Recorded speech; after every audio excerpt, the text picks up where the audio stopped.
Yo halo minasan, aku Di dan selamat datang di channel Legenda Anime Indonesia. Piye kabare lur? Semoga baik-baik saja.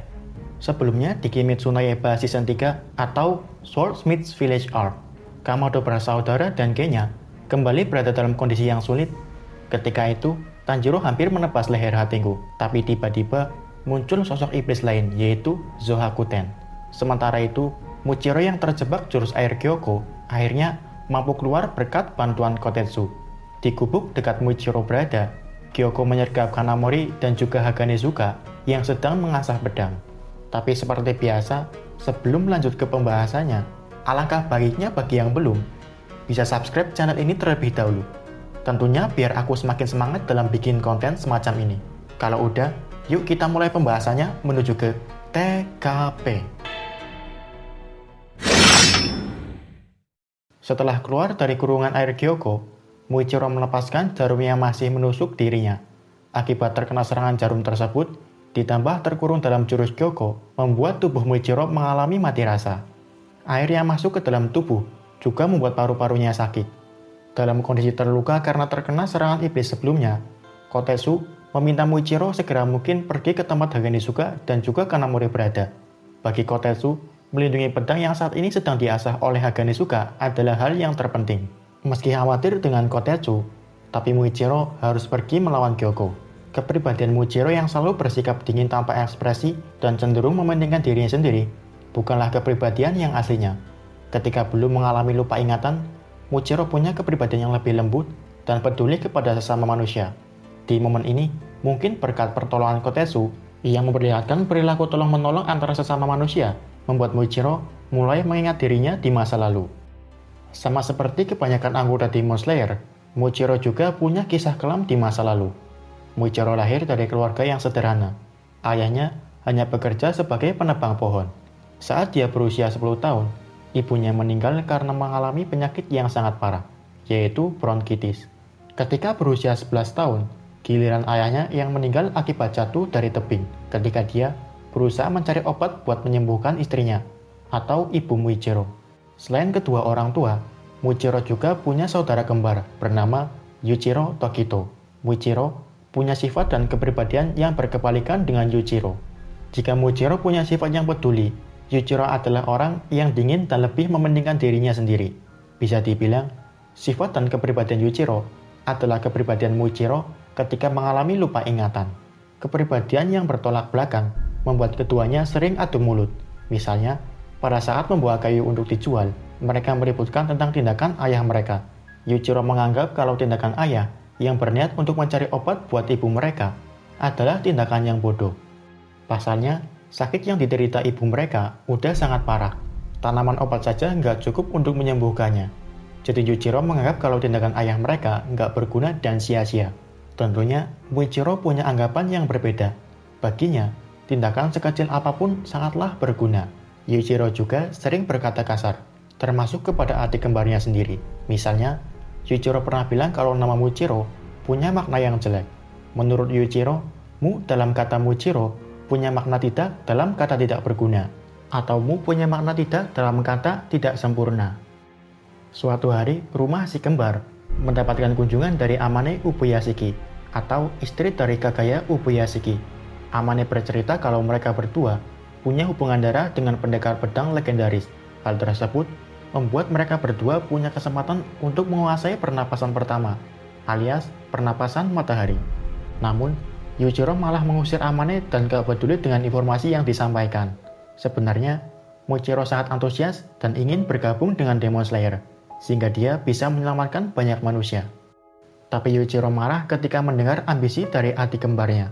Bagi Yuichiro, adiknya hanyalah manusia lemah yang gak bisa menolong siapapun. Selama beberapa hari, Amane berkali-kali mengunjungi rumah dari Tokito kembar. Tapi respon Yuichiro tetap sama. Dia bahkan pernah sekali menyiram wajah Amane dengan air, yang membuat Tokito kembar berkelahi. Atas perilaku kasar Yuichiro, Muichiro awalnya menganggap kalau saudara kembarnya sangat membenci dirinya. Namun, anggapannya mulai berubah ketika ada iblis yang menyerang. Iblis yang tiba-tiba datang, menyerang mereka dan membuat tangan Yuichiro terpotong. Di waktu itu, Muichiro nggak mengetahui apa yang sebenarnya terjadi. Entah kenapa, Dia berteriak sangat kencang dan mulai kehilangan kendali atas dirinya sendiri. Ketika Muichiro sadar dan bisa mengendalikan dirinya, iblis yang sebelumnya menyerang udah hampir mati. Muichiro nggak sadar kalau dirinya berhasil mengalahkan iblis hanya menggunakan peralatan menebang pohon. Ketika matahari terbit, iblis yang dia kalahkan lenyap menjadi debu. Setelah itu, Muichiro berniat pergi ke rumahnya untuk melihat keadaan Yuichiro. Tubuhnya yang dipenuhi dengan luka membuat dirinya harus berjalan merangkak agar bisa sampai ke rumah. Tapi naas, ketika sampai, Yuichiro melihat kalau kondisi Yuichiro sudah sangat kritis. Menjelang akhir hayatnya, Muichiro menyadari kalau saudara kembarnya nggak membencinya sama sekali. Yuichiro malah selalu berusaha melindungi Muichiro.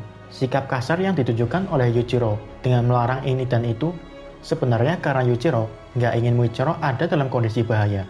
Di akhir hayatnya, Yuichiro juga menjelaskan arti sebenarnya dari nama Muichiro, yaitu Mu dalam Muichiro berarti tidak dalam kata tidak terbatas. Artinya, kekuatan Muichiro sangat tidak terbatas ketika digunakan untuk melindungi orang lain. Ketika Yuichiro menghembuskan nafas terakhirnya, Muichiro nggak bisa melakukan apapun. Dia juga nggak bisa bangkit akibat luka yang dia alami. Sampai tubuh Yuichiro membusuk dan dipenuhi oleh belatung, Muichiro masih belum bisa bangun. Ketika nyawanya juga berada di ujung tanduk, dia pada akhirnya diselamatkan dan disembuhkan oleh Amane Ubuyashiki. Kembali ke masa sekarang.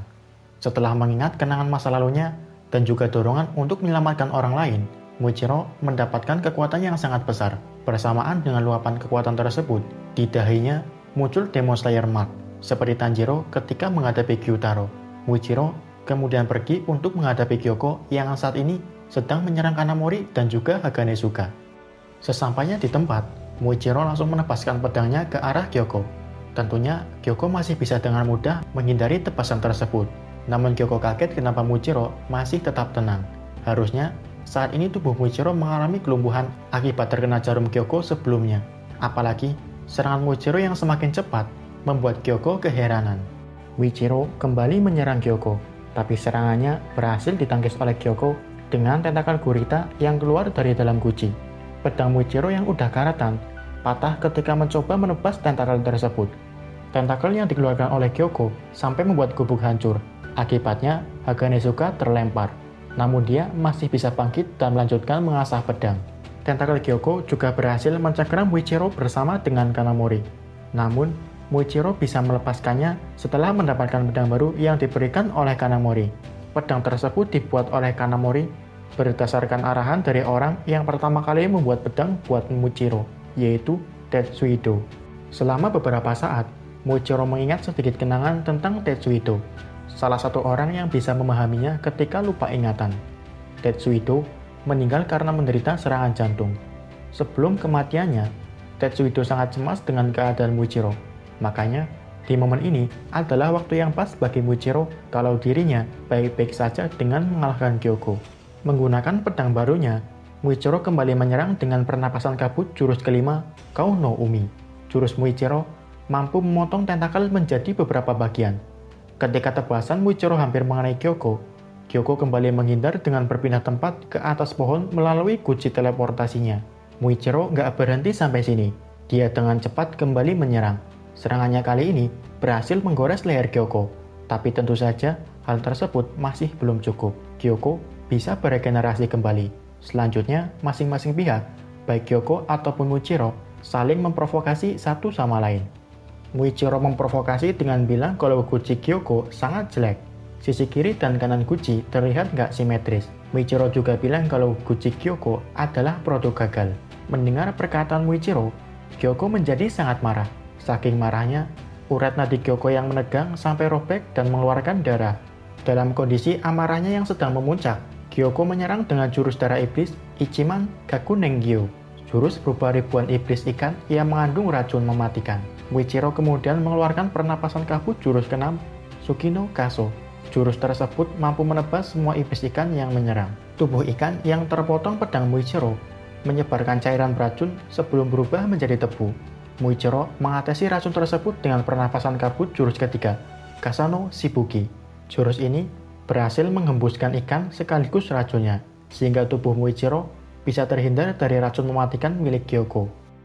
Gak berhenti sampai sini, Muichiro kemudian menepaskan pedang nijirinya ke arah Gyoko, tapi serangan Muichiro hanya mengenai kulit Gyoko. Sebagai iblis berbadan ular atau naga, Gyoko bisa mengganti kulitnya. Setelah lepas dari kulitnya, Gyoko kemudian berubah ke wujud iblis terkuatnya.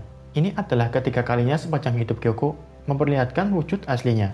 Ketika Gyoko mencoba untuk memamerkan wujud terkuatnya, sikap acuh tak acuh Muichiro sekali lagi membuat Gyoko marah. Dia kemudian menyerang Muichiro. Serangan Gyoko bisa mengubah benda apapun yang disentuhnya menjadi ikan. Tapi Muichiro berhasil menghindari serangan tersebut. Meskipun serangan Gyoko kuat, tapi nggak ada artinya jika nggak mengenai lawannya. Sambil tersenyum, Muichiro kemudian bilang kalau semua serangan yang dilancarkan oleh Gyoko sia-sia. Sambil mengingat kenangan di mana dia diselamatkan oleh keluarga Ubuyashiki dan mulai berlatih menjadi Demon Slayer, Muichiro semakin memantapkan dirinya buat membasmi iblis. Keraguan yang dulu sering Muichiro rasakan ketika lupa ingatan, kini telah tiada. Muichiro dan Gyoko kemudian bentrok saling adu serangan. Gyoko menyerang dengan jurus darah iblis, Jinsatsu Gyorin, sebuah pukulan bertubi-tubi dengan sangat cepat. Muichiro menghindari serangan Gyoko kali ini dengan pernapasan kabut jurus ketujuh. Jurus ketujuh adalah jurus yang dikembangkan oleh Muichiro sendiri. Jurus ini semacam ilusi kabut yang mengecoh lawannya. Jika Muichiro menampakkan dirinya, pergerakannya sangat lambat selambat kura-kura. Sebaliknya, jika dia bersembunyi di balik kabut, pergerakannya akan sangat cepat. Ketika lawan berada di zona kabut, lawan akan mudah tertipu, apalagi jika kecepatan lawan lebih lambat dari Muichiro. Salah satunya adalah Gyoko yang berkali-kali tertipu. Ketika Gyoko menyerang dan merasa bakal mengenai Muichiro karena terlihat lambat, seketika wujud Muichiro menghilang dari pandangan Gyoko. Berkali-kali Gyoko menyerang, berkali-kali juga serangannya meleset dan hanya mengenai awan kabut. Dalam bayang-bayang awan kabut, Muichiro berkata kalau selama pertarungan berlangsung, dirinya masih belum serius melawan Gyoko. Perkataan Muichiro barusan menandakan akhir dari hidup Gyoko. Muichiro yang ada di belakang Gyoko kemudian menebaskan pedangnya. Tebasan Muichiro kali ini akhirnya bisa mengakhiri riwayat Gyoko. Meski dalam kondisi terluka, Muichiro bisa mengalahkan Gyoko. Entah karena Gyoko terlalu lemah, atau memang karena Muichiro yang terlalu kuat setelah membangkitkan Demon Slayer Mark. Sebelum hilang sepenuhnya, Gyoko terus ngoceh karena nggak terima dikalahkan oleh orang yang dia anggap sebagai bocah. Muak mendengar ocehan Gyoko, Muichiro langsung menebasnya sekali lagi. Akibatnya, kepala Gyoko terbelah dan kali ini, Muichiro udah benar-benar membunuh iblis bulan atas kelima. Yap, cukup sampai sini dulu pembahasannya. Di next video, kita akan membahas bagaimana pertempuran Kamado bersaudara dan Genya menghadapi Hatengu. Maka dari itu, jangan ragu buat subscribe bagi yang belum. Dan jangan lupa juga buat like and share videonya. Terima kasih yang udah nyimak videonya sampai selesai. Mohon maaf kalau ada informasi yang aku sampaikan keliru. Terakhir, my name is D and bye.